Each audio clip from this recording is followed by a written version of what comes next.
Mixed combination of cells. Mixed combination of cells में सबसे पहले हम लोग सेल्स को इसमें ज्वाइन कर देते हैं सीरीज कॉम्बिनेशन में, जिसका ईएमएफ ई और इंटरनल रेजिस्टेंस क्या है, आर है। बहुत सारे ऐसे सेल्स को हम लोग क्या करते हैं, सीरीज कॉम्बिनेशन में एक दूसरे से ज्वाइन कर देते हैं, जिसका ईएमएफ ई और इंटरनल रेजिस्टेंस आर है। फिर से वैसी सेल्स को ज्वाइन कर रहे हैं जिसका ईएमएफ ई और इंटरनल रेजिस्टेंस आर है। और कितना सेल्स को ज्वाइन कर देते हैं, मान के चलते हैं एम सेल्स को। कितने सेल्स को ज्वाइन कर देते हैं, एम सेल्स को। मतलब हम क्या कर रहे हैं, बहुत सारे सेल्स ले रहे हैं और उस सेल्स का सीरीज कॉम्बिनेशन बना रहे हैं। कितने सेल्स का बना रहे हैं, मान के चलते हैं एम सेल्स का बना रहे हैं। उसी तरीके से फिर बहुत सारे सेल्स ले रहे हैं और बहुत सारा सीरीज का हम लोग पैरेलल कॉम्बिनेशन बना रहे हैं। बहुत सारे सीरीज का क्या बना दे रहे हैं, पैरेलल कॉम्बिनेशन।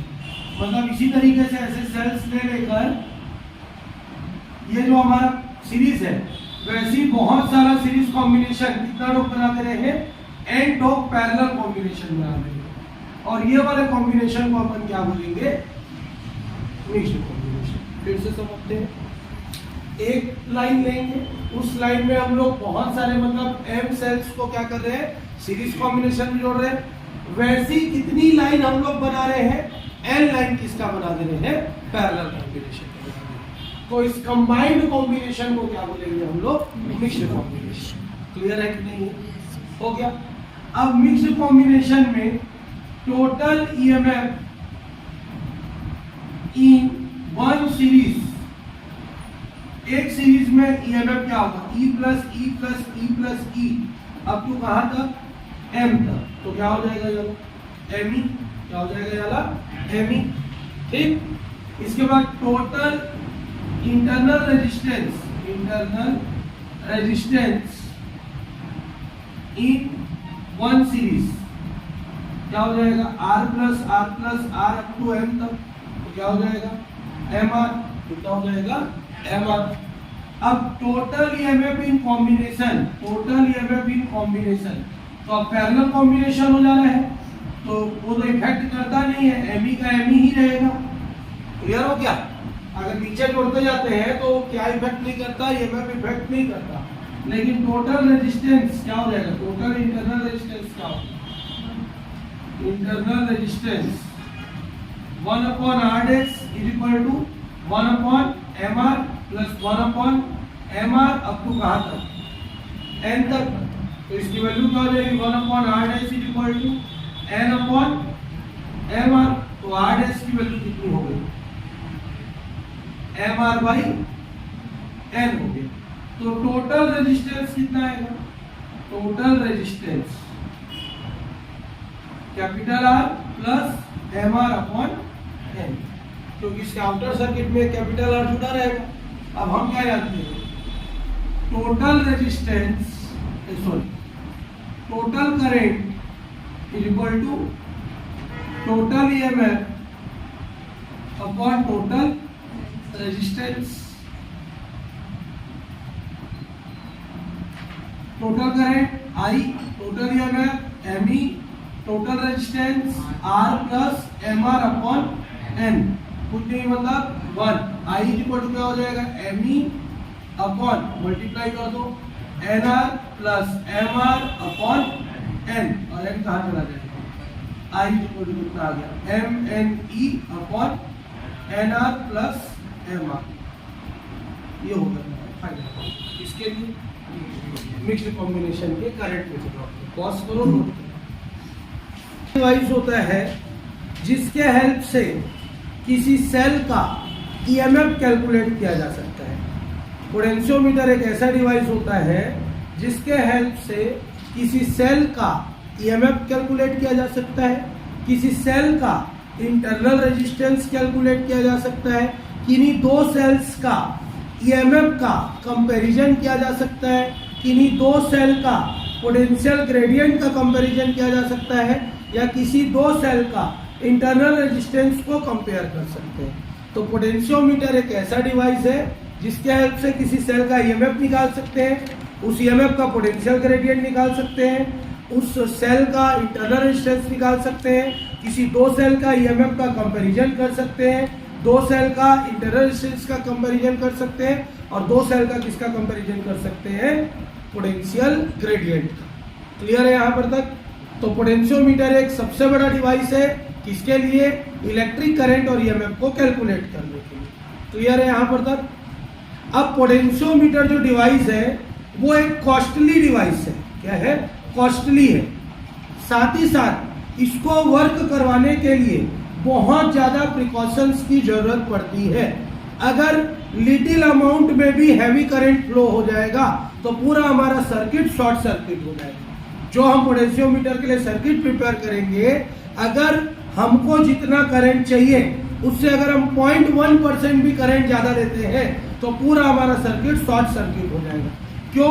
कंटिन्यूअसली वो वायर से जुड़ा हुआ रहता है। तो तीन चीजें याद रखनी है, लिखेंगे अभी। पहला चीज क्या कि पोटेंशियोमीटर कॉस्टली डिवाइस है। दूसरा चीज क्या कि इसमें हैवी अमाउंट ऑफ करंट को सप्लाई नहीं किया जा सकता। तीसरा चीज क्या, इसमें हम लोग ईएमएफ कैलकुलेट कर सकते हैं, इंटरनल रेजिस्टेंस कैलकुलेट कर सकते हैं, पोटेंशियल ग्रेडियंट कैलकुलेट कर सकते हैं, और दो सेल्स का तीनों चीजों को क्या कर सकते हैं, कंपेयर कर सकते हैं। क्लियर है यहाँ पर तक? ठीक। अब सबसे पहला क्वेश्चन आता है पोटेंशियोमीटर। तो क्लियर हो गया डेफिनेशन। पोटेंशियोमीटर जो हम पढ़ रहे हैं उसमें एक वर्ड मैंने बोला पोटेंशियल ग्रेडियंट। क्या बोला मैंने? Word potential gradient. तो व्हाट इज पोटेंशियल ग्रेडियंट, इसको समझना पहले जरूरी है। पोटेंशियल ग्रेडियंट क्या होता है? तो क्लास 10th में सभी लोग पढ़ते हैं ग्रेडियंट। अगर याद होगा तो, भले ही उम्मीद है मेरे को आधे लोग को तो याद नहीं होगा, लेकिन मैथ्स वाले लोग को याद होना चाहिए। ग्रेडियंट शब्द क्या होता है? ग्रेडियंट, ग्रेडियंट मतलब होता है क्या? स्लोप। स्लोप मतलब ढाल। ऐसे करके जो ढाल रहता है, अपन पढ़ते हैं चैप्टर 6 कोऑर्डिनेट ज्योमेट्री में, वो चीज को हटाओ। ओम्स लॉ में तो अभी पढ़ाया उस स्लोप को। ओम्स लॉ में पढ़े, जैसे जैसे हम लोग क्या करते जाते हैं, आई की वैल्यू बढ़ाते जाते हैं, वैसे वैसे वी की वैल्यू बढ़ने लगती है, तो हमको क्या मिलता है? Straight line. ठीक है? वो स्ट्रेट लाइन कैसे रहता है? ढाल की तरह रहता है। ये ढाल मतलब क्या हो गया? तुम्हारा स्लोप हो गया। क्या हो गया? स्लोप हो गया। क्लियर हो गया?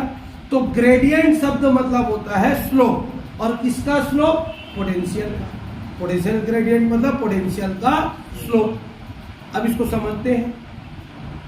हम लोग पढ़े हुए हैं V किस पर डिपेंड करता है? V किस पर डिपेंड करता है? चार्ज पर।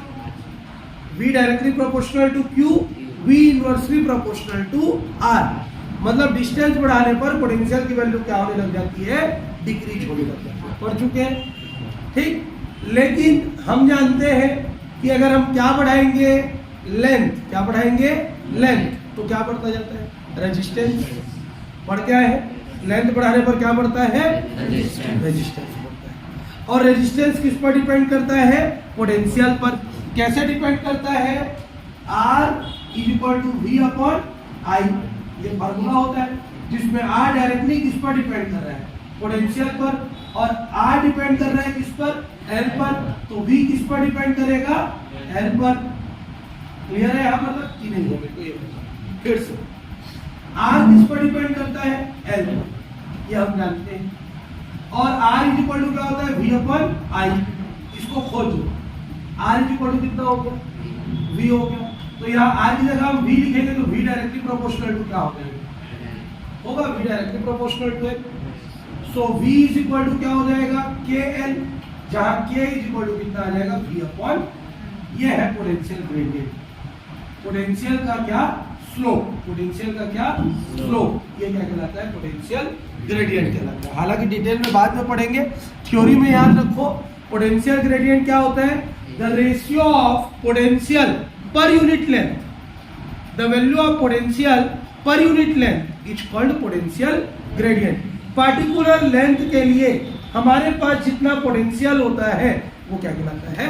Potential gradient. जैसे 1 सेंटीमीटर के लिए हम पोटेंशियल कैलकुलेट करेंगे, तो 1 सेंटीमीटर में जितना भी पोटेंशियल की वैल्यू आएगी वो क्या कहलाएगी? उसकी ग्रेडियंट। क्या कहलाएगी? ग्रेडियंट। समझ में आएगी? अगर हम इतना लंबा वायर लिए, ये वायर कितने सेंटीमीटर के मान के चलते हैं, 1 मीटर का। 1 मीटर में कितना सेंटीमीटर होता है, 100 सेंटीमीटर होता है। अब 100 सेंटीमीटर नहीं निकालेंगे हम, 100 सेंटीमीटर वायर में किसी 1 सेंटीमीटर का अगर क्या निकाल देते हैं, पोटेंशियल। क्या निकाल देते हैं, पोटेंशियल। तो पार्टिकुलर लेंथ पे जितना पोटेंशियल हम कैलकुलेट करेंगे वो उस लेंथ का क्या कहलाएगा, पोटेंशियल ग्रेडियंट। समझ में आया कि नहीं आया? तो अगर हम लिखना चाहें व्हाट इज पोटेंशियल ग्रेडियंट, तो the answer will be potential per unit length is called potential gradient. Particular length पर किसी ऑब्जेक्ट का जो पोटेंशियल होता है वो क्या कहलाता है श्रद्धा, पोटेंशियल ग्रेडियंट। और पोटेंशियल ग्रेडियंट को किससे डिनोट करते हैं, स्मॉल के, कैपिटल के, स्मॉल के। स्मॉल के इक्वल टू क्या होता है, V upon I, L L L, sorry. Clear है यहाँ पर तक? समझ में आया कि नहीं है? अब अगला टॉपिक इसी में थोड़ा सा जानने लायक चीज है, सेंसिटिविटी क्या होता है। मैं पहले भी बता चुका हूँ गैल्वेनोमीटर का सेंसिटिविटी।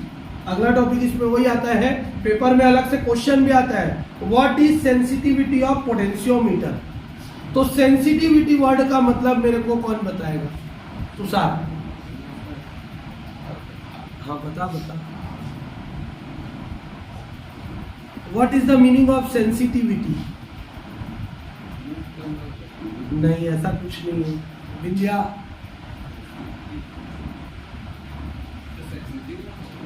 नहीं, वो सेंसिटिव होना नहीं होता है। सेंसिटिविटी का एक मैंने क्लियर मीनिंग समझाया था जब गैल्वेनोमीटर को एक्सप्लेन कर रहा था।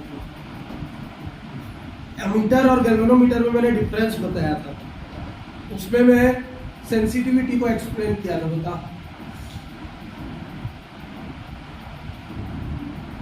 इनकी मिहिर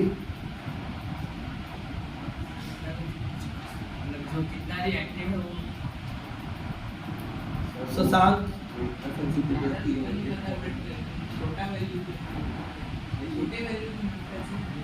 हाँ, कोई सा भी डिवाइस सेंसिटिव कब कहलाता है, जब वो छोटे से छोटे वैल्यू को एक्यूरेटली मेजर करता है। The device which measures the least value of anything, least मतलब सबसे छोटा, LEAST, LIST मत लिख देना, LEAST। किसी भी डिवाइस के थ्रू जो भी चीज हम मेजर कर रहे हैं उसकी सबसे छोटी वैल्यू को मेजर करने के कैपेबल हो तो वो क्या कहलाता है, सेंसिटिव। क्या कहलाता है, सेंसिटिव। और उसकी ये प्रॉपर्टी क्या कहलाती है, सेंसिटिविटी।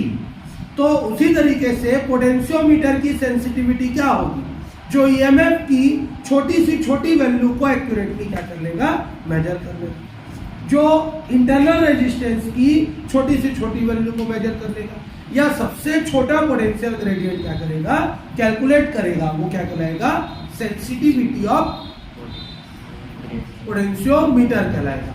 क्लियर हो गया यहाँ पर तक?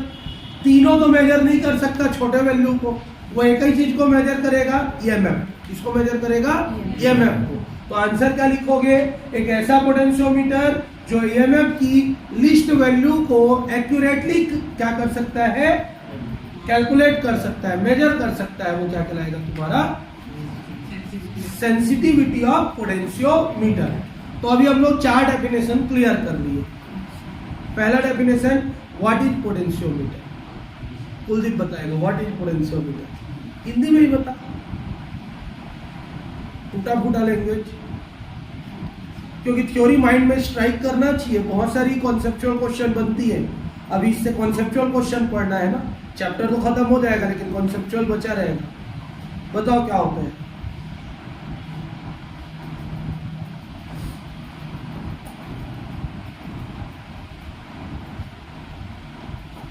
Sameer?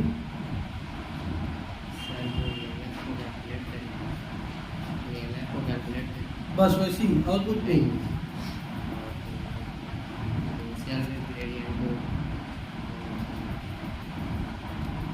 Lukesh, what is potentiometer? Hindi में भी तोड़ फोड़ के बता।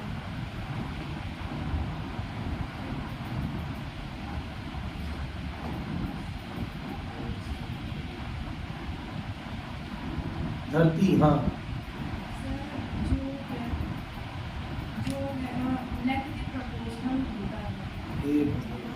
दीप्ति, सर जो ईएमएफ को कैलकुलेट करें और इलेक्ट्रिक करंट सर चार्ज पे कंपैरिजन कर। ऐसा तो कुछ नहीं है, चार्ज तो कॉन्सेप्ट ही नहीं है। श्वेता, पोटेंशियोमीटर,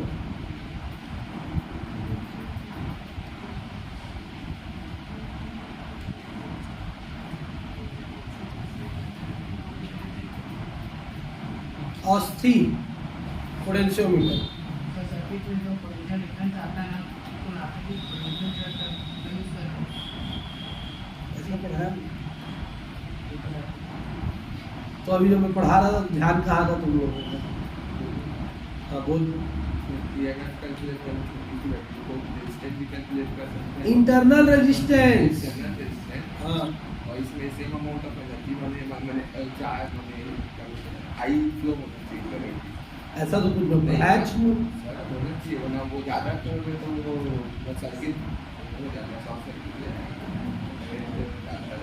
नहीं, डेफिनेशन वो तो तुम प्रॉपर्टी बताने बैठ गए। आदित्य बता चल पोटेंशियोमीटर का definition.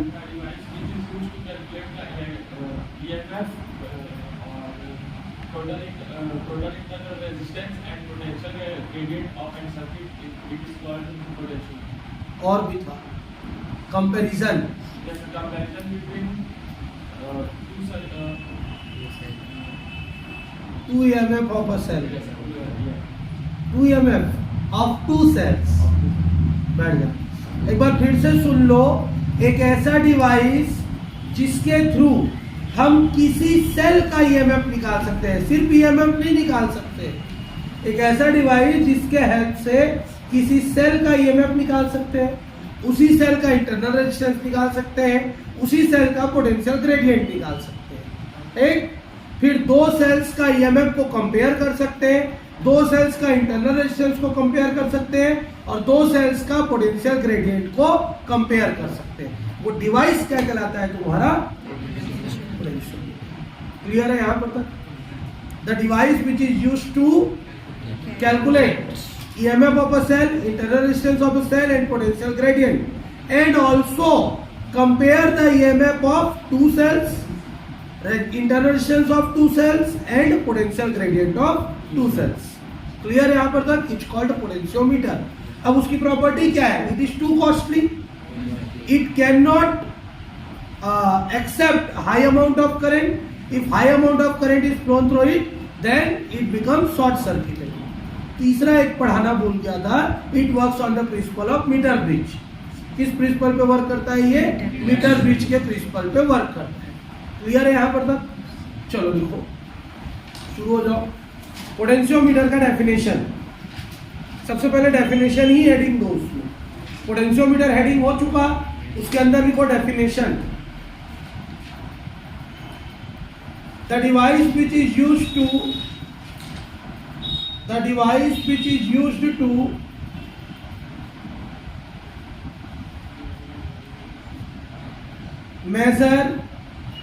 the device which is used to measure EMF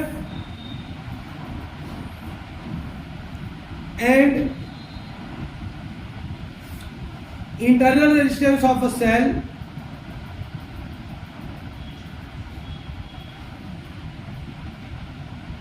is called potentiometer.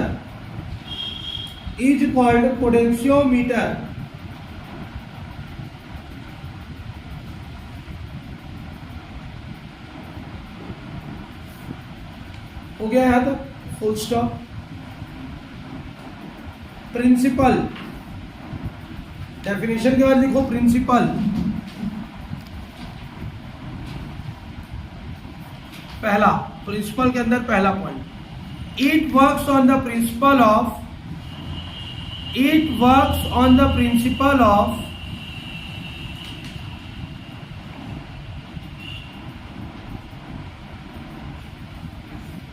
Metre bridge.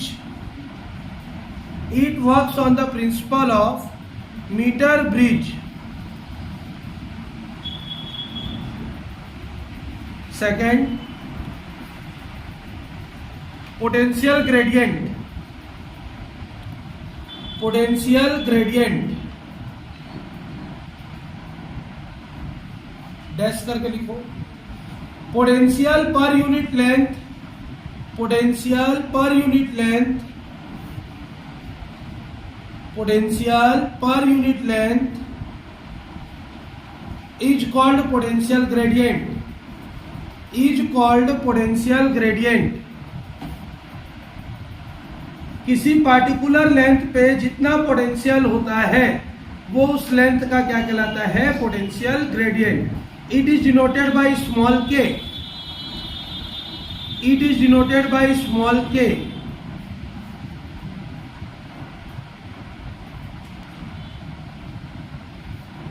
नीचे लाइन से potential gradient is equal to, potential gradient is equal to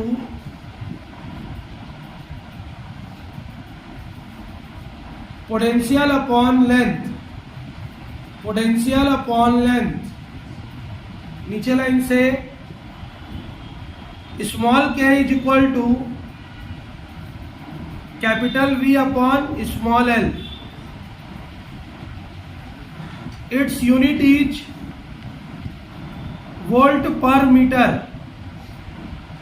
Its unit is volt per meter. होगा ना volt पर metre. फिर लिखो application. तीसरा point application. Application मतलब बार बार बता रहा हूं मैं, यूज को बोलते हैं, है ना. मतलब पोटेंशियोमीटर का यूज कहां कहां किया जाता है? पहला, to calculate EMF and internal resistance of cell, to calculate EMF and internal resistance of cell.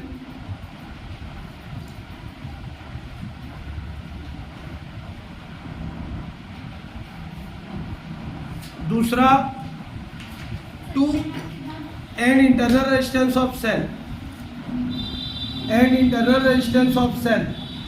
दूसरा, to compare EMF of two cells, EMF of two cells. तीसरा,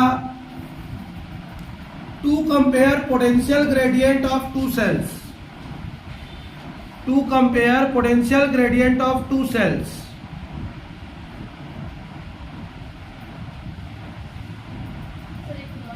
to compare potential gradient of two cells. चौथा, to compare internal resistance of two cells, to compare internal resistance of two sales.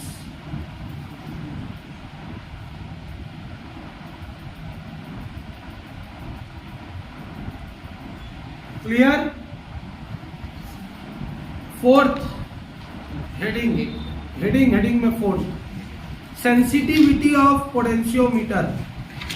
SENSITIVITY, sensitivity of potentiometer. पहला definition, दूसरा principle, तीसरा application और चौथा sensitivity potentiometer. The potentiometer is said to be sensitive. The potentiometer is said to be sensitive. फिर से बोल दे रहे, the potentiometer is said to be sensitive when it can measure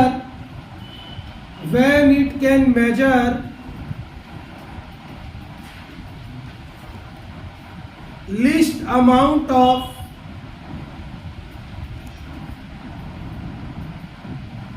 EMF present in the cell.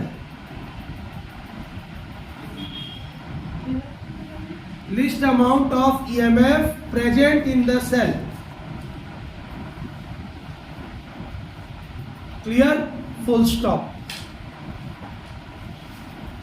Potentiometer का question तीन प्रकार का आता है. पहला हो गया तुम लोग, जिसमें पोटेंशियोमीटर के ऊपर शॉर्ट नोट लिखने के लिए आएगा 3 नंबर का। तो शॉर्ट नोट में डेरिवेशन पोर्शन पूरा एक्सक्लूड कर देना है, कंस्ट्रक्शन वर्किंग पूरा एक्सक्लूड कर देना है और उसका कंपैरिजन पूरा एक्सक्लूड कर देना है। तो सिर्फ तुमको लिख के आना है डेफिनेशन, प्रिंसिपल, एप्लीकेशन कहाँ कहाँ उपयोग है, और चौथा तुम्हारा क्या है, सेंसिटिविटी। दूसरा क्वेश्चन अपने आप में सेंसिटिविटी को अलग से पूछता है, और तीसरा क्वेश्चन है कंस्ट्रक्शन वर्किंग। तो नेक्स्ट हेडिंग दो अपनी कॉपी में, थोड़ा समझेंगे फिर हम इसका डेरिवेशन को एक दिन पूरा समझाऊंगा। Mother cell and daughter cell potentiometer के अंदर ही है। Mother cell and daughter cell bio में नहीं है, फिजिक्स में ही है, क्या करूँ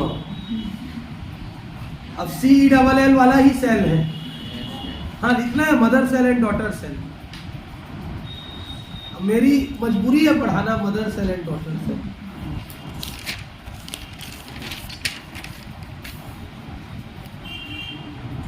mother cell and daughter cell क्या होता है, मैं पहले ही बता चुका हूं कि पोटेंशियोमीटर एक ऐसा डिवाइस है जो हाई अमाउंट ऑफ करंट को अपने में से फ्लो होने नहीं देता, शॉर्ट सर्किट हो जाएगा। मतलब इसको अगर वर्क करवाना है तो हमको सेल ही यूज करना पड़ेगा, हम डायरेक्ट करंट यूज नहीं कर सकते इसमें, हमको सेल या बैटरी का उपयोग करना पड़ेगा। तो जो बैटरी हम इस डिवाइस को उपयोग करने के लिए उपयोग करेंगे, यूज करेंगे, वो बैटरी क्या कहलाएगी, मदर सेल। क्लियर है कि नहीं? हाँ, जो उसको करंट प्रोवाइड करेगा, मतलब जिस बैटरी के थ्रू पूरे सर्किट में करंट फ्लो होगा वो क्या कहलाएगा, मदर सेल कहलाएगा। क्लियर हो गया? और जो बैटरी डिस्चार्ज रहेगी, जिसका हमको क्या कैलकुलेट करना है, EMF, जिसका हमको क्या कैलकुलेट करना है, इंटरनल रेजिस्टेंस, वो बैटरी क्या कहलाएगी, डॉटर सेल। क्लियर है कि नहीं? हाँ, और जिसको हमको कैलकुलेट करना है वो डॉटर सेल, और वो डॉटर सेल कंप्लीटली डिस्चार्ज रहेगा। ठीक है, उसको मदर सेल के थ्रू हम करंट प्रोवाइड करके चार्जिंग करेंगे, और चार्जिंग करके फिर हम उसका क्या कैलकुलेट करेंगे, EMF कैलकुलेट करेंगे। क्लियर है कि नहीं? ठीक, समझ में आया? लिखो कि फिर से समझाओ, लिखो फिर समझा दो। The cell which is used to provide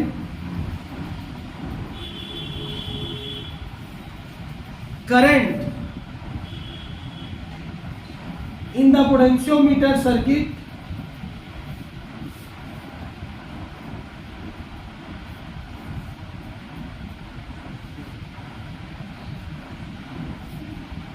while WHILE while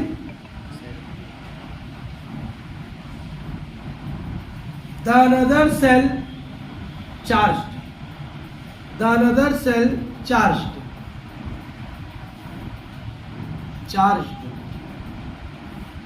इसका मतलब समझ में है?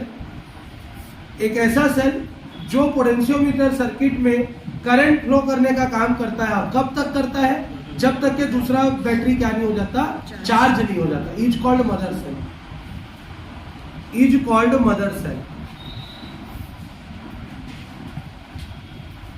अब बेसिक चीज याद रखना, चार्जिंग करने के बाद इस मदर सेल को सर्किट से हटा दिया जाता है ना। जैसे ही डॉटर सेल चार्जिंग हो गया तो मदर सेल को ओरिजिनल सर्किट से एक्सक्लूड कर देते हैं, हटा देते हैं। तो नोट करके लिखो इस पॉइंट को। When another cell get charged, note करके लिखना, when another cell get charged,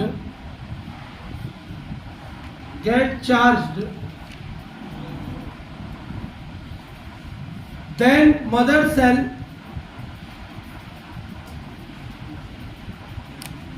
is disconnected from the circuit, then mother cell is disconnected from the circuit, is disconnected from the circuit। Clear है यहां पर तक? हो गया? is disconnected from the circuit। अब लिखो daughter cell.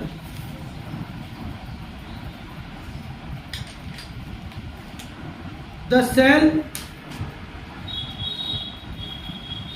whose EMF is calculated by potentiometer, the cell whose EMF is calculated by potentiometer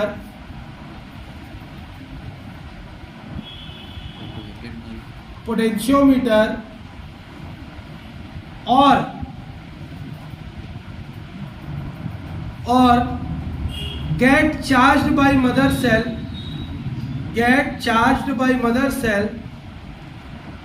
और की जगह एंड कर दो तो, and get charged by mother cell is called daughter cell. Daughter cell clear हो गया यहाँ पर तक? अब आया समझ में मदर सेल डॉटर सेल का कॉन्सेप्ट।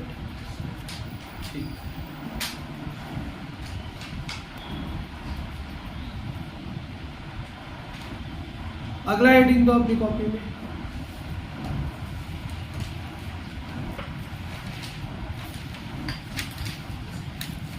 तीन पेज छोड़ दो खड़ी, 3 पेज परसों पढ़ेंगे इसका पूरा डेरिवेशन और वर्किंग, आगे पीछे और आगे। खड़ी 3 पेज में छोड़ देना, 6 हो जाएगा वैसे में। आगे पीछे करके 3 छोड़ो, बस उतना में आ जाएगा पोटेंशियोमीटर। और 3 बस। फिर नेक्स्ट हेडिंग दो अपनी कॉपी में, लास्ट इस चैप्टर का कॉन्सेप्चुअल क्वेश्चंस। कॉन्सेप्चुअल क्वेश्चंस आगे पीछे आगे करके conceptual questions.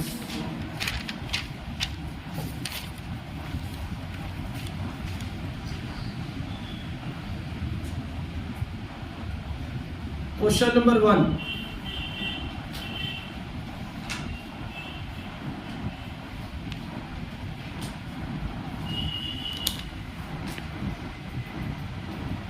why AC current is used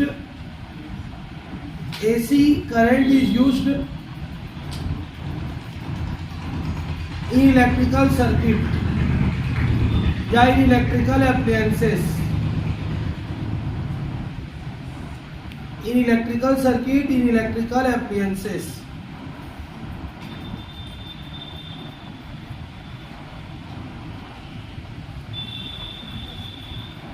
question number 2 लिखो पूरा क्वेश्चन पहले। In electrical circuit why AC is more dangerous than DC? Why AC is more dangerous than DC? और दूसरा है Why AC is more dangerous than DC? तीसरा, why some resistance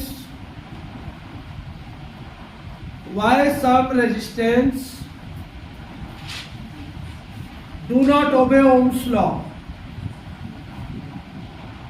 Why some resistance do not obey Ohm's law? चौथा question, is temperature become the factor of resistance and how? Is temperature become the factor of resistance and how?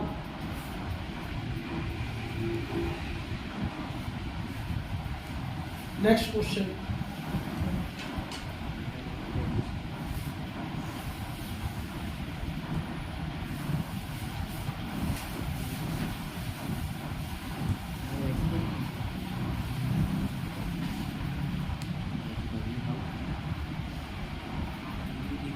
हो गया।